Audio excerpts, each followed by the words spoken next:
Bonjour et bienvenue à ce merveilleux cours d'histoire ancienne, 10e année, immersion française, Nouveau-Brunswick. Bon, on commence avec l'histoire. Premièrement, c'est quoi l'histoire?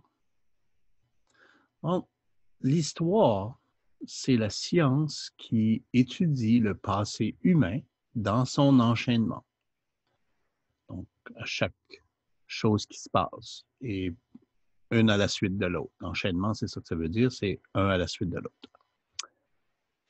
Pour aider à comprendre l'enchaînement, les historiens ont divisé l'histoire en deux grandes parties. L'histoire ou la préhistoire. Et la division se fait avec la présence de l'écriture.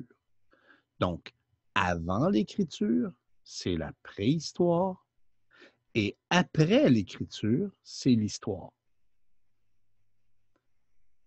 Donc, on va commencer notre étude de l'histoire ancienne avec le rôle des historiens. Qu'est-ce qu'ils font les historiens?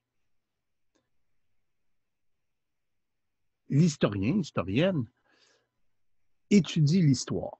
Il y a plusieurs rôles pour un historien. Il y a plusieurs choses qu'un historien peut faire. Il peut enseigner, il peut participer à la conservation et l'interprétation des objets, des textes dans les musées, administrer les lieux historiques, etc., etc. Il y a beaucoup de choses qui peuvent être faites pour les historiens. Les outils que l'historien peut utiliser. Afin de mieux connaître le passé, l'historien consulte plusieurs documents pour faire des recherches historiques. Qu'est-ce qu'on veut dire par là? Bon, premièrement, on parle de documents matériels. Qu'est-ce que c'est les documents matériels? Ben, ça comprend des objets qui offrent un intérêt archéologique et historique. Par exemple, des outils, des armes, des bijoux, des ustensiles, des ossements. Généralement, qu'est-ce qu'on trouve dans le sol? C'est souvent ces choses-là, c'est souvent des documents matériels. On a aussi des documents figurés et ça représente des graphiques, des cartes, des documents artistiques, des objets de religion, des représentations de statut social. Par exemple, les peintures, les dessins, la sculpture, des couronnes. Soit comme par exemple, une couronne, c'est un objet, oui. Ça devrait peut-être être matériel, c'est une sorte de bijou.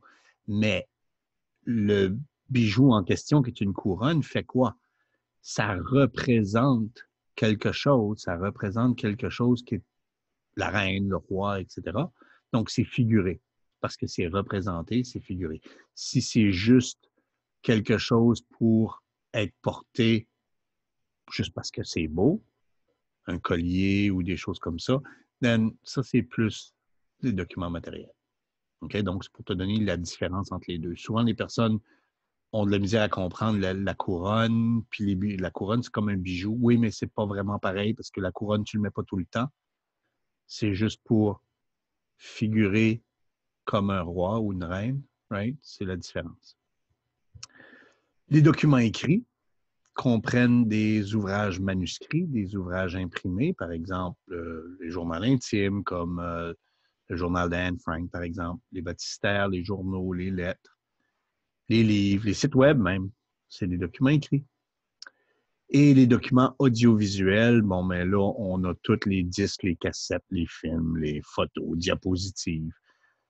Même à la limite, la présentation ici serait un document audiovisuel. La civilisation. Qu'est-ce que c'est la civilisation? On dit souvent, ah, c'est une civilisation, X, Y, Z, peu importe, mais c'est quoi une civilisation? Bon. Les historiens doivent reconnaître les différentes civilisations qui sont souvent différentes de la nôtre. So, qu'est-ce que c'est une civilisation? Une civilisation, c'est un ensemble des caractéristiques que présente la vie collective d'un groupe ou d'une époque. Donc, c'est vraiment les choses dans la vie qui représentent la vie de tous les jours d'un groupe. Et elle est formée de plusieurs éléments. Il y a plusieurs choses, il y a 4 choses, 4 éléments qui est important. C'est l'espace géographique, c'est l'endroit où est-ce qu'elle vit, où est-ce qu'elle se trouve. Okay? Généralement, les civilisations d'Afrique sont différentes des civilisations de l'Amérique du Sud. Okay?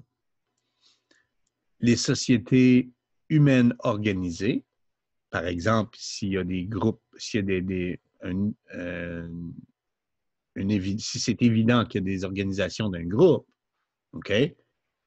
Par exemple, un village. Si on est sûr et certain qu'il y avait un village, qu'il y avait des maisons, qu'il y a plusieurs maisons dans un endroit, ça, on sait qu'il y a des sociétés humaines organisées dans ce cas-là.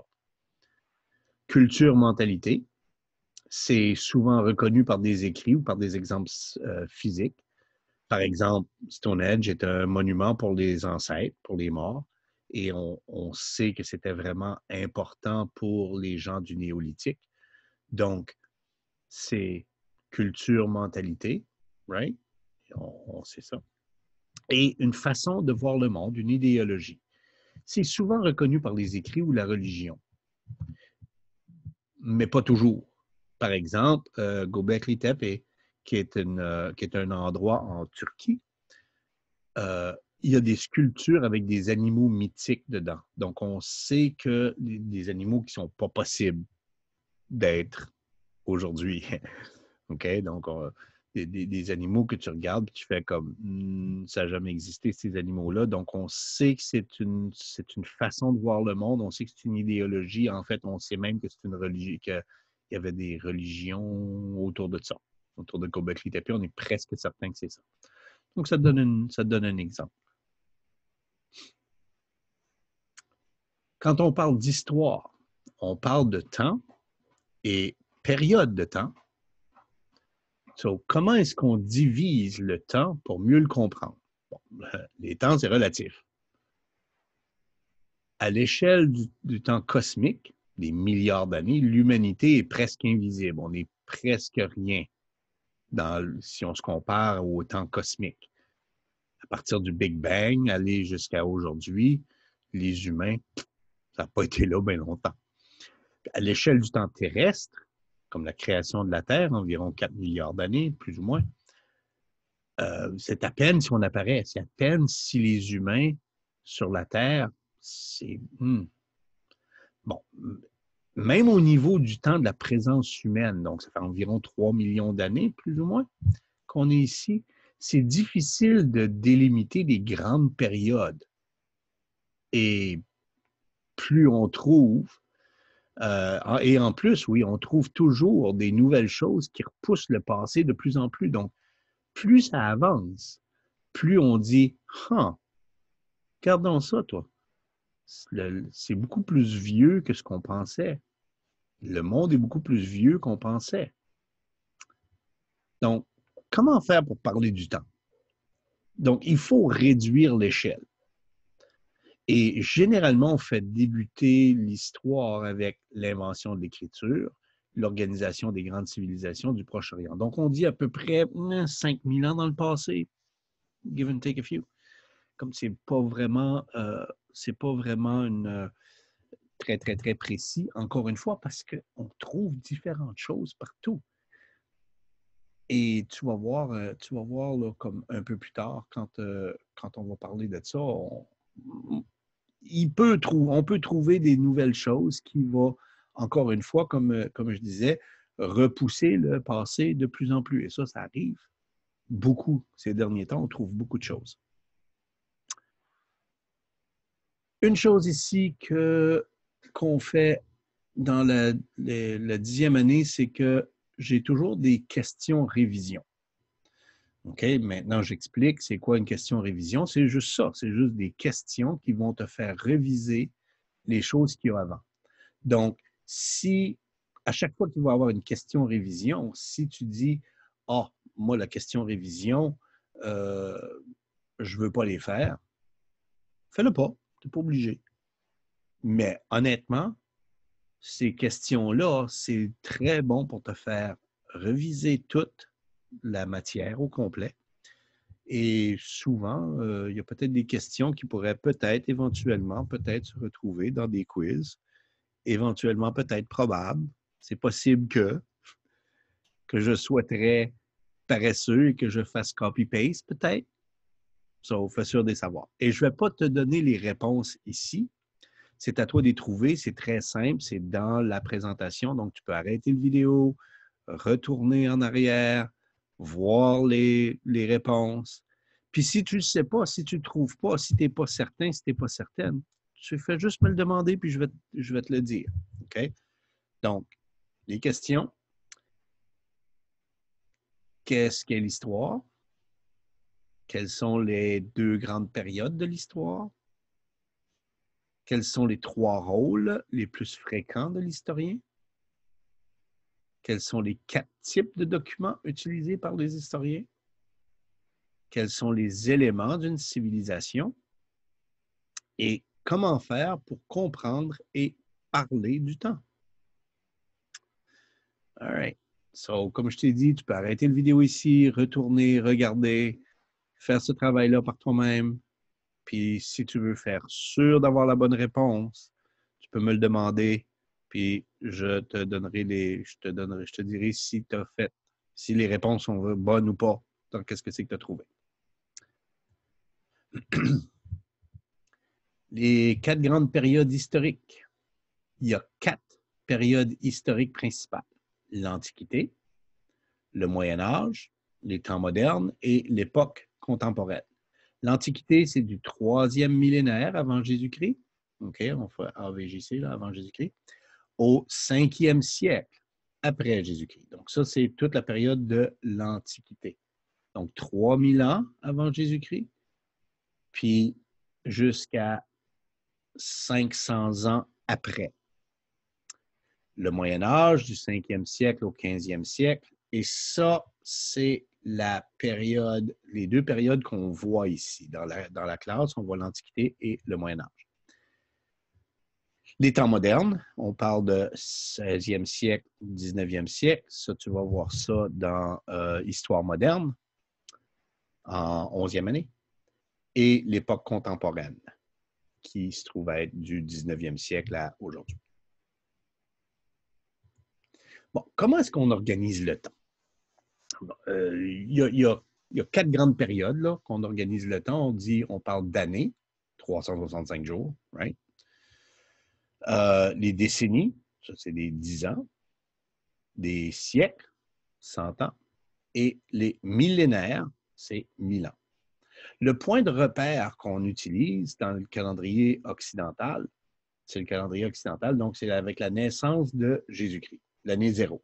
Donc, on a décidé qu'à partir de l'année 0, à partir de la naissance de Jésus-Christ ici, tout ce qui vient avant ça ici, c'est AVJC, avant Jésus-Christ. Donc, ça veut dire que c'est arrivé avant la naissance de Jésus-Christ.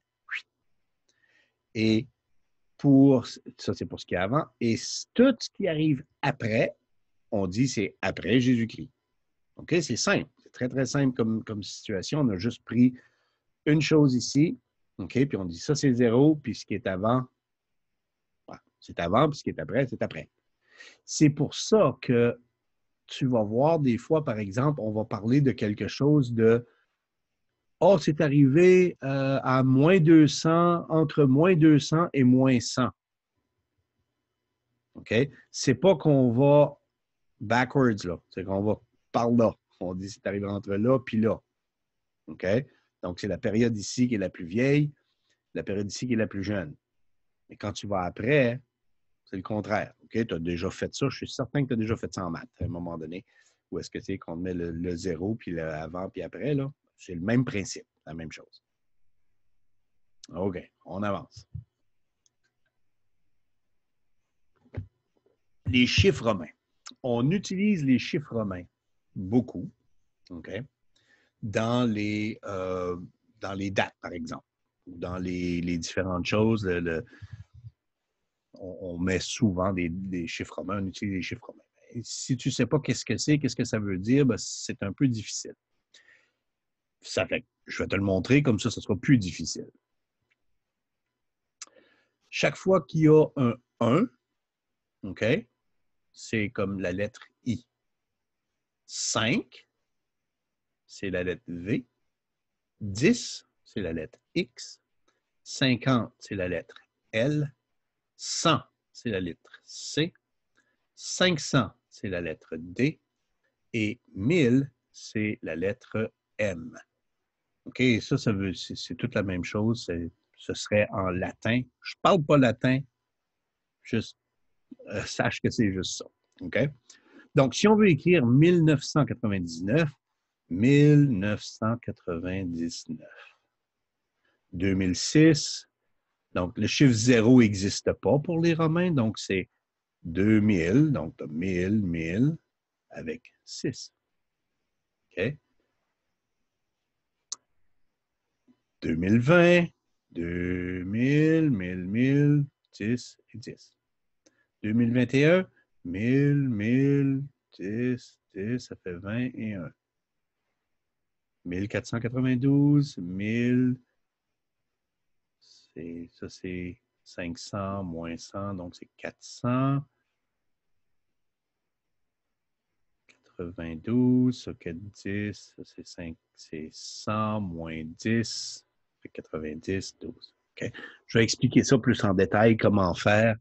Les chiffres, c'est un petit peu plus comme ici pour 1492, c'est un petit peu difficile un peu là, quand tu ne sais pas comment ça fonctionne. Donc, quand on veut écrire un chiffre romain, okay, en chiffre romain, on dit 5 moins 1, donc 5, si on veut écrire 4, excuse, en chiffre romain, on dit 5 moins 1. Donc, 5 moins 1. 5, comme ça, 6. OK, donc 5 plus 1, 5 plus 1. Donc, et ça, c'est le même principe pour chaque lettre qu'il y a là. Donc, par exemple, parce qu'il n'y a pas, comme on fait 1, 2, 3 avec les chiffres 1. OK? 1, 2, 3. Mais le 4, OK, c'est 5 moins 1. Donc, 5 moins 1. Donc, si tu mets le 1 en avant, ça fait moins, puis si tu le mets après, ça fait plus. OK? Donc, c'est vraiment une chose comme ça. Donc, c'est la même chose, 5, 6, 7, 8, 9, 10. Right? 9, en fait, ce serait 1. Right? Comme tu vois ici. Exemple, 9, c'est x moins 1, donc 10 moins 1, 10, 10. 11, c'est 11, c'est 10 plus 1. Right? OK. Donc, c'est plus facile de commencer par la droite quand tu écris les chiffres romains. Moi, je trouve, en tout cas. Je trouve que c'est plus facile. Peut-être que tu peux le faire autrement, toi. Vas-y si tu le fais autrement puis que ça va bien. Mais si tu ne sais pas comment faire puis tu as de la misère un peu, là, je te dis, c'est souvent plus facile de le faire comme ici. OK? Donc, si tu veux écrire 49, c'est ça le 49. Mais comment est-ce que. Commence par le 9. OK? 9, c'est quoi? C'est ça. Puis 40, c'est quoi? C'est 50 moins 10. Donc, 50 moins 10, ça fait 40. Puis 1 moins 10, ça fait 9. 49. OK? Donc, même chose, on commence avec le. Pour 1534, on commence avec le 4.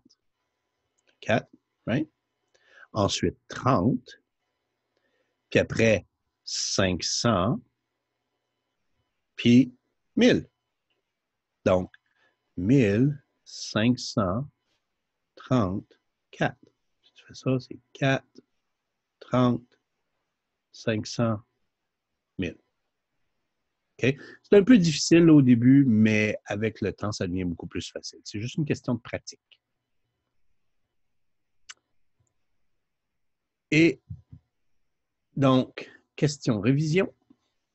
Quelles sont les grandes périodes de l'histoire. Tu peux retourner et aller voir dans la vidéo. Quel est l'événement qui sert de point de repère dans le temps? Comment est-ce qu'on commence à écrire les chiffres romains pour que ce soit plus facile? Maintenant, trouve les chiffres romains suivants. Et trouve les chiffres suivants. Et je peux te donner un hint, là, si tu veux, si tu n'es vraiment pas certain, tu n'es vraiment pas certaine, qu'est-ce que tu peux faire? Tu peux aller voir online et souvent, il y a des choses comme ça. Ça fait fais-le avant, essaye de le trouver si tu es capable de le faire. Puis après ça, tu peux aller vérifier online. Puis sinon, ben, tu peux me le demander, puis je te le dirai.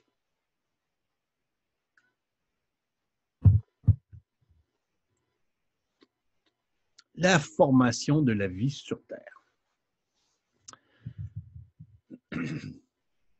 Il y a plusieurs théories sur comment la vie a commencé sur Terre. Ici, nous allons parler d'une des plus connues par les scientifiques, le Big Bang. Selon la théorie du Big Bang, 15 milliards d'années passées, l'univers est comprimé dans un nucléus atomique, donc un tout petit noyau, dans lequel l'espace, le temps n'existe pas. Il y a eu l'explosion qu'on appelle le Big Bang, qui a créé des particules subatomiques, donc des très, très petites particules, et ainsi que la matière, l'énergie, l'espace et le temps. Boom. L'univers augmenta alors à un rythme plus grand que la vitesse de la lumière. Okay? Par exemple, dans 1 millième de seconde, l'univers se double au moins 100 fois. Donc, c'est pour te dire comment vite ça va vite. Les plus petits atomes, l'hydrogène et l'hélium, font 99% de toute la matière. L'hydrogène et l'hélium, c'est la base de tout. Les deux éléments se fusionnent pour faire un élément plus lourd, les éléments plus lourds du système solaire, entre autres. Les étoiles sont nées de nuages interstellaires immenses, donc des grands nuages de différentes particules qui se sont toutes ramassées ensemble. Par exemple, notre Soleil est né 6 milliards d'années passées. Okay? Un Soleil comme le nôtre dure environ 10 milliards d'années, donc on a encore un petit 4 milliards d'années qu'on peut avancer avant que notre étoile cause des problèmes. Et 4,6 millions d'années passées, les planètes de notre système solaire se sont formées de la condensation des gaz et de la matière autour du Soleil. La Terre s'est donc formée à ce moment-là, environ 4,6 milliards d'années passées.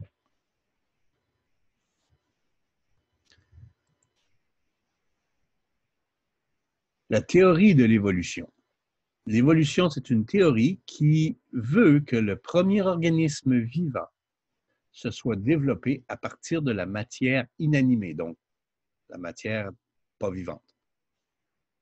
Elle soutient qu'au fur et à mesure qu'il s'est reproduit, il s'est transformé en des différents organismes différents, jusqu'à donner finalement toutes les formes de vie végétale et animale qui existent sur la Terre.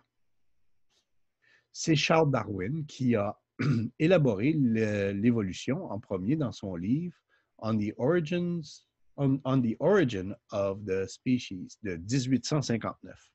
Donc, la théorie de l'évolution date de 1859. Cette théorie est la plus connue, la plus acceptée, et ce, même s'il y a beaucoup de gens qui la contestent. Il y a beaucoup de gens qui contestent la théorie de l'évolution, il y a beaucoup de gens qui contestent même le Big Bang, et c'est tout à fait correct, et je dirais même normal et sain de pouvoir faire ça, de pouvoir questionner les théories, de dire, est-ce que c'est possible? Est-ce que c'est possible que ce soit autre chose? Donc, c'est toutes des choses qui sont vraiment intéressantes. La préhistoire. On coupe un peu parce que notre temps au niveau galactique prendrait beaucoup trop de temps. Donc, on revient à l'histoire un petit peu plus humaine. Donc, la préhistoire, c'est une période qui est très longue pour les humains. C'est la période où les humains n'ont pas laissé de traces d'écriture, ou on n'en a pas encore trouvé. Mais ça ne veut pas dire que les gens étaient stupides, au contraire. Ils ont survécu à plusieurs problèmes. Ils ont créé des villages, ils ont créé des monuments immenses et même des sites religieux comme Göbekli Tepe. Et ça avec seulement des outils de pierre, de silex, des haches, des outils en bois de cervidé. Comme juste avec des outils comme ça, ils ont fait des grands villages comme ça, des grands centres religieux comme ça ici. Et qu'est-ce que tu vois là? C'est juste une fraction de la grandeur du territoire. On a trouvé avec des technologies qui vont sous la Terre, des genres de radars qui vont sous la Terre. Et on a trouvé que c'était même pas 1% de la surface qui a été ouverte, qui a été découverte comme ça. Donc, tu peux imaginer les choses qu'il y a dans ça. C'est incroyable. Il y a des plus beaux sites. Si tu veux aller voir sur Internet, trouver Göbekli Tepe et regarder les choses qu'il y a là, il y a des très, très, très belles choses, là. Des très, très beaux documentaires là-dessus. Les premiers hominides, les premiers humains, OK, sont apparus il y a environ 4 millions d'années. Et c'est avec cette découverte qu'on commence la période de la préhistoire pour les humains. Donc, on commence à dire, ah, OK, les humains vraiment ont commencé il y a environ 4 millions d'années parce qu'on a trouvé des os d'une personne, d'un humain. On pense que c'est un humain. Et ces os-là ont été trouvés puis ont été datés d'environ 4 millions d'années. Donc, c'est pour ça qu'on dit ça. Maintenant, on divise la préhistoire en deux parties, le paléolithique et le néolithique. Le paléolithique, de 4 millions d'années à environ 10 000 ans avant Jésus-Christ, vient du grec paléos et lithos, qui veut dire l'âge de la pierre taillée. Donc, c'est de ça que ça ressemble. Les pierres comme ça, qu'on a chippé des morceaux pour en faire des outils. Le néolithique, donc de 10 000 ans à environ 3 500 ans, vient du grec néo et lithos, qui dit l'âge nouveau de la pierre taillée ou la pierre polie. Donc, c'est le genre d'outils qu'on trouve dans la période du néolithique. Ma période préférée, le néolithique. Le paléolithique, c'est le temps de l'Homo erectus. On va en parler un peu plus tard. Il a maintenant une capacité crânienne plus grande, donc une plus grande tête, et il est plus grand que l'Homo habilis. L'Homo habilis était beaucoup plus avant. On va aussi en parler un peu plus tard, inquiète-toi pas pour ça. Donc, l'Homo erectus commence à utiliser le silex pour faire des outils. Donc, il utilise le silex, qui est une pierre dure, mais cassante, qui devient très coupante quand elle est bien cassée. Donc, ça, c'est un outil ici. L'Homo erectus est très bon pour tailler ses pierres. Donc, il fait vraiment un très, très bon travail. Le néolithique, lui, ça veut dire le nouvel âge de la pierre taillée. On reconnaît que les pierres que les humains utilisaient au néolithique, parce qu'elles ont été polies ou ils ont été taillées avec plus de précision qu'au paléolithique. Donc, ils ont vraiment été plus loin dans la technologie pour bien tailler les pierres et les polir correctement. L'humain devient plus sédentaire, donc il reste au même endroit, il crée des villages, il commence l'agriculture, commence à faire du métal comme le bronze ou le fer, commence à faire de la poterie. Le troc aussi commence à être important, des échanges de commerce. Et il crée des grandes constructions comme Stonehenge, par exemple. Et ça, c'est toutes des choses que tu vois ici qui servent aux gens du néolithique. Comme par exemple, la pierre ici, ils mettaient des grains dessus, puis ils prenaient la pierre pour moudre le grain pour faire comme une farine. Okay? La cuillère en bois, la poterie, des plats, comme ça. Donc, c'est toutes des choses qu'ils utilisaient au néolithique. Question révision. Quelle théorie scientifique est la plus acceptée au sujet de la création de l'univers? Qui a inventé la théorie de l'évolution? Nomme les deux grandes parties de la préhistoire. Nomme une chose importante au paléolithique, il y en a beaucoup, nomme-en une. Et nomme une chose importante au néolithique, il y en a aussi beaucoup. Donc, c'est à toi de choisir qu'est-ce que tu veux. L'évolution de l'espèce humaine. L'Australopithèque. L'Australopithèque, date d'apparition, 4,1 milliards d'années passées. Le continent qu'on a habité, le continent qu'on l'a trouvé en Afrique. Éléments caractéristiques, marche sur deux pieds. On sait qu'il marche sur deux pieds. Pourquoi? À cause des hanches.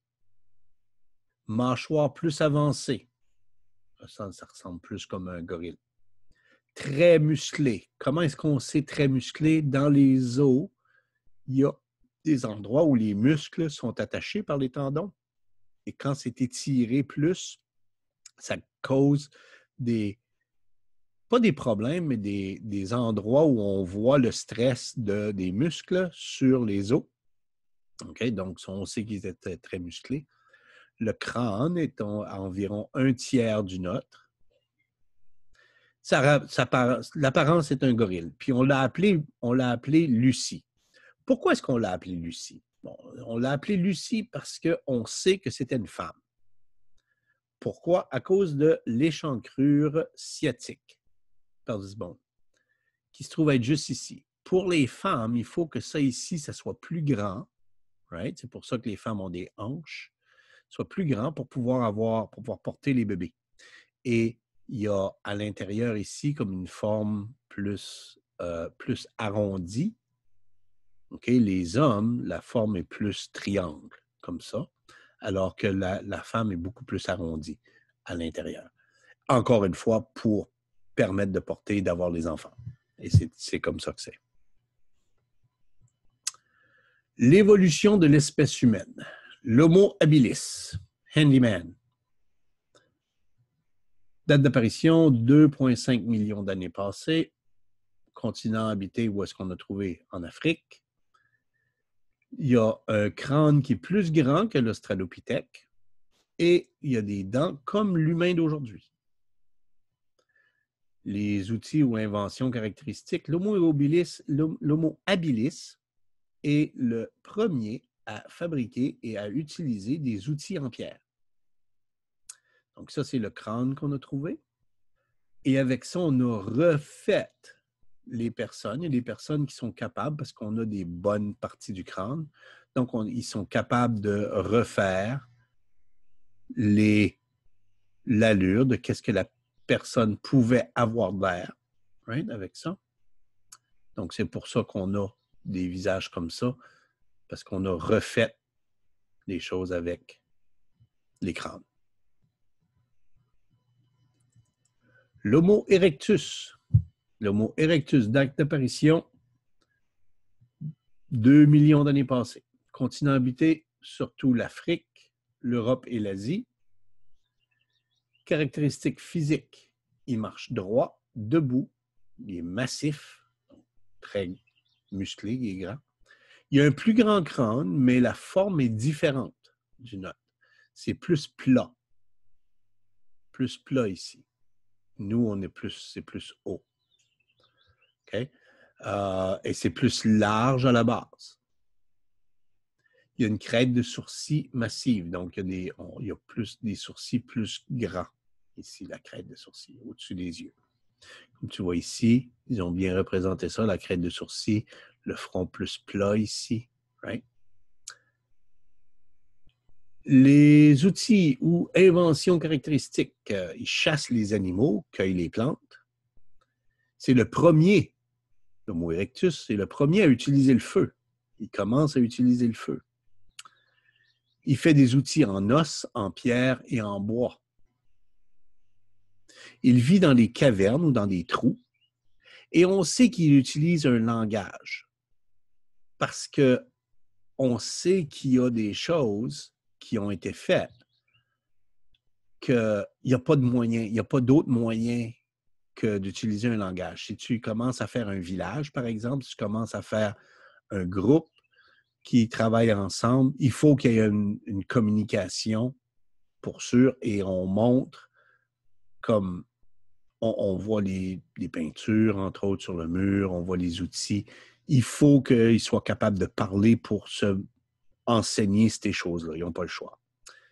L'homme de Java, c'est ça ici, on a trouvé ce crâne-là à Java. Et avec ce crâne-là, on a fait la reproduction ici de qu'est-ce qui pouvait avoir de l'air.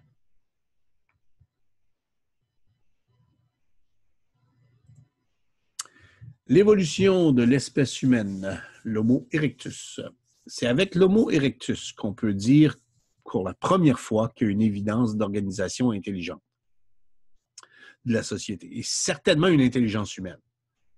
Donc, les accomplissements de ce type d'humain, de l'Homo erectus. Donc, il y a 7500 ans, l'Homo erectus a appris à maîtriser le feu. C'est quand même pas rien, là. Il n'a plus peur du feu. Maintenant, il l'utilise, il le maîtrise, il est capable d'en faire. Et qu'est-ce que ça veut dire d'utiliser le feu? Bon, ça permet de durcir le bois pour faire des armes plus efficaces.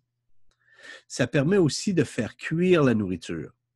Et ça veut dire que quand la nourriture commence à cuire, on transforme la nourriture, on commence le processus de digestion, donc le cerveau peut s'agrandir. Il y a plus de ressources qui peuvent aller au cerveau et au restant du corps. Il peut aussi aller dans des climats qui sont moins chauds. Le feu, c'est la survie. Donc, on peut aller dans des endroits plus froids, on peut monter plus au nord. Donc, tu vois, c'est dans les premiers où est-ce qu'ils commençaient déjà à aller en Asie, commençaient déjà à monter. Donc, pourquoi? À cause qu'ils avaient le moyen de se réchauffer avec le feu. Et la défense contre les animaux, bien entendu, les animaux ont peur du feu. Les humains voient que les animaux ont peur du feu, donc ils utilisent ça pour se protéger.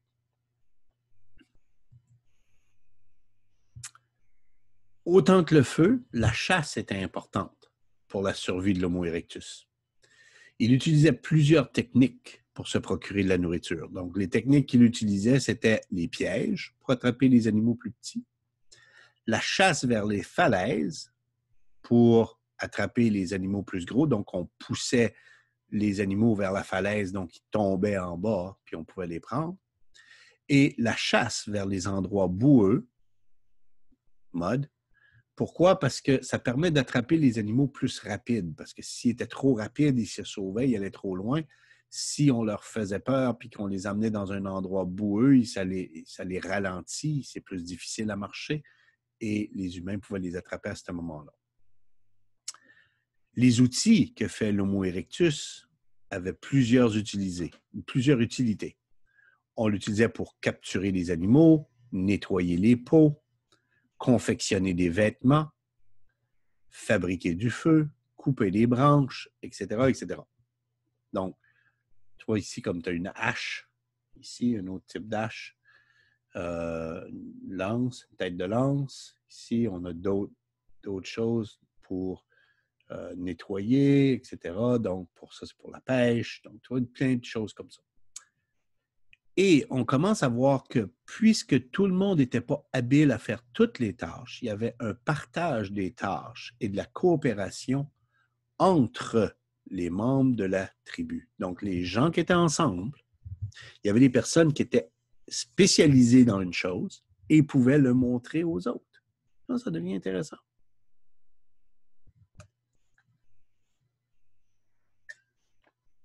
Un autre groupe, l'Homo sapiens. Il y a deux types d'Homo sapiens. Qu'est-ce qu'on appelle l'Homo sapiens sapiens? Oui, il y a deux sapiens ensemble. Okay. L'Homo sapiens sapiens, c'est aussi nommé l'homme de Cro-Magnon et le Néandertal. Donc, l'homme de Cro-Magnon ou sapiens sapiens et le Néandertal, ces deux-là sont des Homo sapiens, beaucoup plus proches de nous autres. L'Homo sapiens sapiens, le Cro-Magnon, quand est-ce qu'il est apparu, lui? Il est apparu 40 000 ans passés et lui, on le voit partout. On le voit dans les Amériques, l'Afrique, l'Europe, l'Asie, l'Océanie, on le voit vraiment partout. Les caractéristiques physiques. Il est aussi grand que les Européens de nos jours. Donc, les Européens sont un petit peu plus petits que les Canadiens, pas beaucoup. Le front est plus haut maintenant. Le nez s'est courbé. On sait ça à cause d'ici. Right? Il y a une grande mâchoire, des petites dents. Et ça, on sait, parce qu'on les voit, et ça montre aussi, le type de dents, ça montre aussi quelle sorte de nourriture est-ce que la personne va manger. Les outils ou inventions caractéristiques. Donc, il endure un climat froid. Le Cro-Magnon est capable d'aller dans des endroits très froids. Il commence à faire les peintures sur les cavernes. Lascaux, c'est lui qui a fait ces peintures-là. Il commence l'agriculture pour se nourrir. Donc, c'est fini de courir un peu partout. Il commence à planter les choses à un endroit. Il commence aussi la religion et les gouvernements. Le troc, la poterie commence. Donc, on commence vraiment à faire du commerce. On commence vraiment à avoir des pots, à en avoir de plus en plus de la poterie. Ça, c'est quelque chose, c'est hyper important, la poterie. Ça nous permet de voir qu'est-ce qu'il faisait, comment, pourquoi. Et le Néandertal, encore une fois, c'est l'image, la reproduction, est arrivé environ 230 000 années passées. Et lui, on le trouve surtout en Europe et en Asie. Caractéristique, il y a un nez qui est large, une crête de sourcils épaisse, comme c'est épais ici. Le front est bas, il est plus bas le front. Le crâne est en pente basse sur le cerveau, donc c'est plus bas ici. Le visage avancé au-dessus des yeux, donc le visage ici est avancé, plus en avant. Et les membres sont courts et le corps est épais. Donc, c'est une personne qui est beaucoup plus stubby. Okay? Les outils ou inventions caractéristiques, c'est des chasseurs-cueilleurs. Donc, ils font de la chasse, ils font de la cueillette. Et il y a une courte espérance de vie, environ de 30 à 40 ans. C'est pas mal qu'est-ce qu'on trouve comme os, comme squelette. On trouve ça, on les date et on regarde avec l'ADN et on est capable de savoir quel âge à peu près ils avaient. Et la grande majorité, on voit comme le plus vieux, là, entre 30 et 40 ans.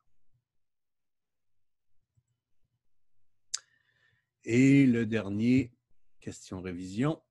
Quel type d'humain était Lucie? L'Homo habilis a été le premier à faire ceci. Pourquoi l'Homo erectus est aussi important? Il y a plusieurs réponses possibles ici. Quels sont les deux types d'Homo sapiens?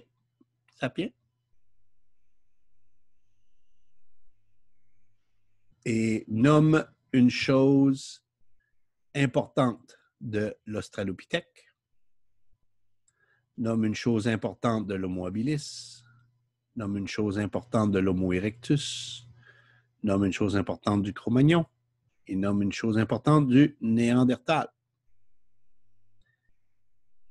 Donc, il y en a plusieurs, OK? Il y en a plusieurs dans tout ça, là. Tu vas en choisir un.